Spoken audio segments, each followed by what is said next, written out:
So you want to buy a John Deere 300. That's awesome. I absolutely love mine. But they're like 50 years old now, so I'm going to show you some things to watch out for so you're buying yourself a workhorse instead of a money pit. If you're new to the John Deere 300 series, the 300 was the first tractor that John Deere produced in that 300 series. It was made from 1975 to 1977, where it was replaced with the 316. And this is the 316 with the Kohler engine, not to be confused with the 316 with the Onan, which is more like a stripped down 318. And this video will actually be really good if you're looking to buy a 316K also, because they're pretty much the same tractor. There was some upgrades made to the engine, but other than that, it's the same basic tractor. And the 300 was made to replace the 140. So a lot of the attachments that went with the 140 actually will fit on the 300, which makes it a great addition to a collection or even an upgrade to your 140. And now when you start looking, the first thing that you're going to have to decide is what kind of 300 you actually want to buy. Are you looking for a total project, something you're going to strip all the way down to the frame and restore back to showroom fresh? Are you looking for something that is working currently but needs a little work that you can tinker on and make perfect as you go? Or are you looking for something turnkey that you can just bring home and put to work right away? Now, of course, that working perfect tractor is going to set you back more money, but it might actually save you some money in the long run because parts for these tractors certainly aren't getting any cheaper, and they're definitely not getting easier to find. Hopefully you're going to be able to tell a lot about the condition of the tractor just by the pictures and the description of the for sale post. We all know that posts on Marketplace or Craigslist or whatever site you're looking at can have not so great pictures, so don't be afraid to ask the seller if they're willing to send you some more pics. They're not always going to say yes, but it doesn't hurt to ask. But at least from the pictures in the post, you're going to be able to see what kind of condition the tractor was kept in. And ultimately, it's going to be up to you to decide how much the appearance of the tractor really matters. For me, it wasn't too big of a deal. I knew that if I bought one that the paint was rough on, that I could just fix it and repaint it. And just because the paint is a little rough doesn't mean that it's not a mechanically sound tractor. Once you find the tractor that looks exactly like what you want, you can certainly try and get as much information out of the seller as possible. You can try to find out how much the oil was changed or if the hydraulic fluid has been changed lately. But generally I find that it's easiest just to go and look at it yourself because you never quite know how honest the seller is going to be or if they really know anything about it in the first place. Like I mentioned before, these tractors are 50 years old, so finding a perfect one is going to be very difficult, if not near impossible. They were real workhorses of their day and they were definitely put to use. So unless you can find one that was recently restored, there are going to be some parts of the tractor that are just not perfect, which honestly just adds to the character of these old machines. With mine, it was the paint that is just not perfect at all. You can see it has a lot of peeling paint and some surface rust starting, and honestly, it's just not even the right John Deere color.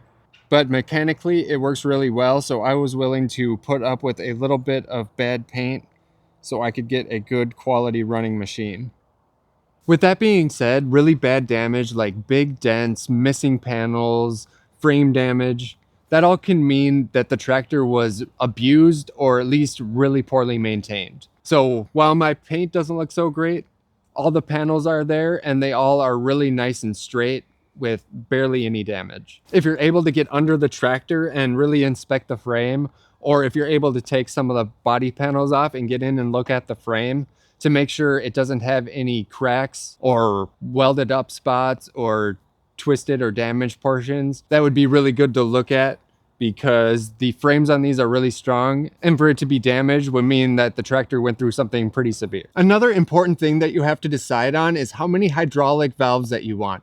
The 300 came standard with only one hydraulic valve, which meant you only had the one hydraulic hookup up front. But it did have an option to get two hydraulic valves like my tractor has. And honestly, I have only ever seen the 300 with two hydraulics, so I don't know how common the single hydraulic versions are. That might also be a regional thing, maybe just where I am. A lot of people ordered them with the optional second hydraulic valve. So let me know in the comments if you have a different experience or if you own one of these that has just the single hydraulics. The 300 has a single cylinder Kohler engine. It's the K341 and it produces 16 horsepower.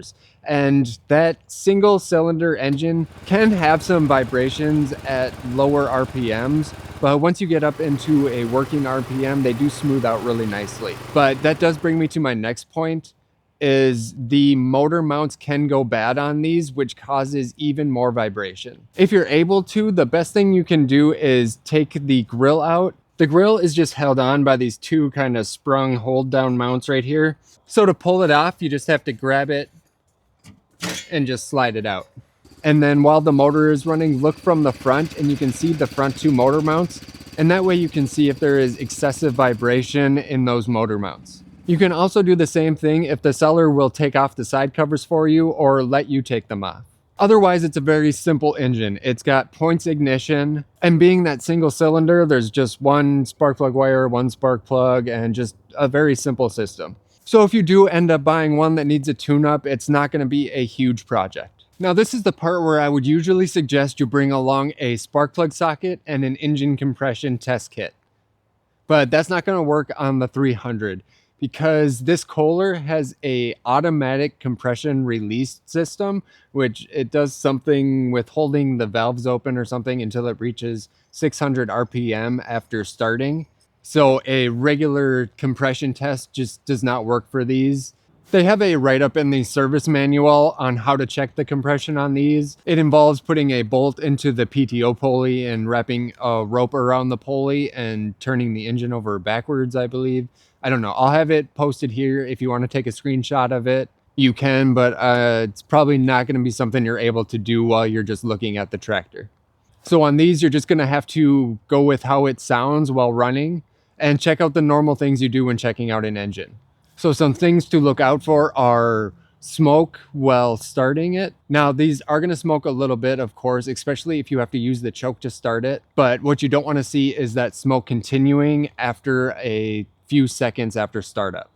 And then also just listen to how the engine sounds. Make sure it's not knocking or ticking weird and that it just runs nice and smoothly. Especially like I said, at those higher RPMs, these engines run very smooth. Luckily, once again, it's single cylinder, so if one cylinder's down, it's just not going to start. And then also be a little bit wary if the engine is already hot when you first go to look at it. That's kind of one of the first things I do is just open up the hood and then just kind of feel around the engine. If it feels warm, I like to kind of stall a little bit to let the engine cool off and make sure that I try starting it when the engine is cold. The seller could be trying to hide a cold start issue by letting it run and warm up before you get there so that when you go to try and start it, it starts up really nice.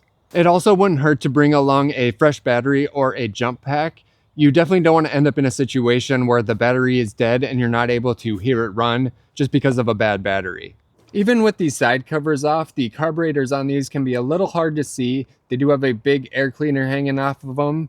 But if you do look from the top, you can see the top of it, which can give you a good indication if there is any leaking around the carb. If there's a lot of dirt and grime and things built up around the carb, that could be a sign that it has been leaking. That moisture just attracts all the dirt and things and it gets stuck in it. So that's a pretty good way to tell that it's leaking. Of course, it could be leaking on the bottom and not be able to see it from the top, but it is good to look down here anyway and make sure it's nice and clean. That's a good sign that everything is working properly and sealed up nice. And if we come over to the other side, right here is your oil dipstick. So you can just pull that out and check your oil there. Make sure that's clean and topped off. And then you can check out the spark plug wire while you're in here. Just make sure that that's not all cracked up or really stiff. Should have a little bit of flex to it. But once again, it's just one spark plug wire, so not a huge deal if that needs to be replaced. If we come around to the back of the tractor, here is your trans fluid or hydraulic fluid dipstick. And if we pull that out, we can check that. Mine is just a touch low, but it's still in the good section. And if you see, mine is a red fluid, which means that the hydraulic fluid has been replaced with a transmission fluid, which is okay, but I think that automatic transmission fluid can be a little bit harder on the seals and things inside of the system. So I'm going to be flushing this out and changing it back to John Deere High Guard. So that's just something to look out for when you're checking the hydraulic fluid. If you can get under the tractor, you can check for oil leaks under here. A good spot to look is actually on the deck because it's a little bit under the hydraulic fluid filter and the hydraulic pump and all the lines. So it's possible that it could be leaking on top of the deck down here. But also check around the filter, like mine's got a little drip going on right there. So I'm gonna have to look into that.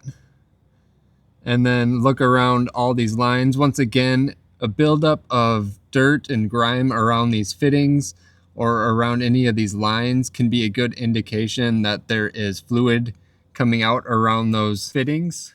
And then you can check the seam on the transmission case also. Make sure there's no drips hanging off of that. And if it's sitting on a concrete or pavement surface, you can check and see if there's any signs of drips on that as well.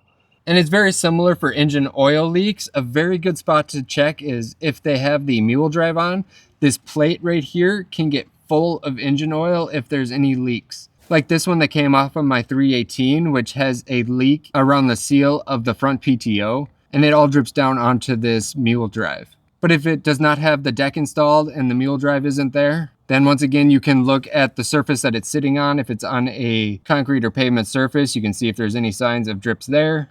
Or just check out the bottom of the engine itself or the top of the front axle. All of that can show signs of leaking as well. Once again, these are old tractors. It's possible that there's going to be a little bit of leaking. You just don't want anything major.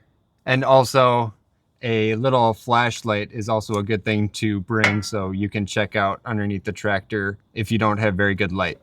And now just some basics about how these tractors work. This is your hydraulic lever to go forward and reverse. And when you're testing this, you just want to make sure that it goes really nice and smoothly forward. And then also that it goes really nice and smoothly in reverse. When the linkages get worn out, and then also there's a shock dampener for the linkages. When that gets worn out, these can get really jerky when going forward and back. And what it shouldn't do is like mine does. When you put it into the stop position, it keeps rolling forward. It should completely stop when it's in this position. So mine needs a little adjustment or maybe some worn parts replaced. And then these tractors are set up with a dual brake system. So this means you can brake the left and the right rear wheel independently, which can help you turn sharper, and it can also aid in traction. If one tire loses traction, you can apply the brakes and put more power towards the other tire. So you want to make sure that, of course, that they both press down together, and then you can flip up this lever right here, and that detaches the brakes, and they should both work independently of each other. And this one, I can feel that there is some resistance there, so that's working. This one seems like it goes a little bit too far without any resistance, so my rear brake shoes probably need to be adjusted in a little bit. And here is the throttle lever. You just go up to make the engine run faster and down to make the engine run slower. Obviously they're labeled, so pretty easy to tell. And then this is the front PTO switch. You can just pull out on this silver part here, and that will let you engage it. And then it just flips back down into place. That outer sleeve prevents it from just getting turned on accidentally. So you do have to lift up on that and then push it forward to get it to go on. And while you have the tractor running, you definitely want to engage the PTO, make sure that that front PTO spins.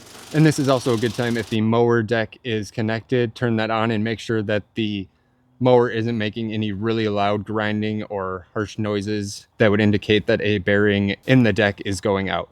I don't know if it's as prevalent in these tractors as the newer style ones like the 318, 322, but it's a good idea to get the tractor nice and warm and then try to engage that PTO. If the air gap in the PTO is out of spec, it can have troubles engaging that PTO once the engine is warm and all that metal is expanded. It just doesn't allow for good contact within that PTO, and it can cause it to not engage properly. So definitely just warm up the tractor and try engaging the PTO with the engine hot.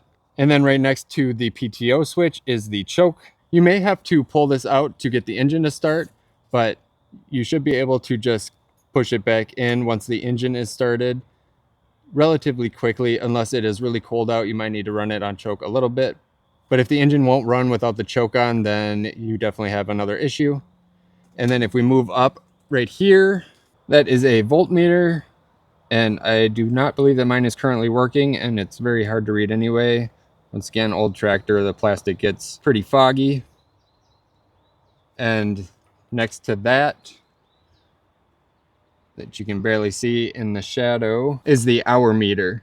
And honestly, I have never really even read the hour meter on this tractor. And I know that it does run for, I don't know, probably like 30 seconds after they shut off the tractor. So I don't even know how accurate the hours on this tractor are. So if you want to know, there's your hour meter.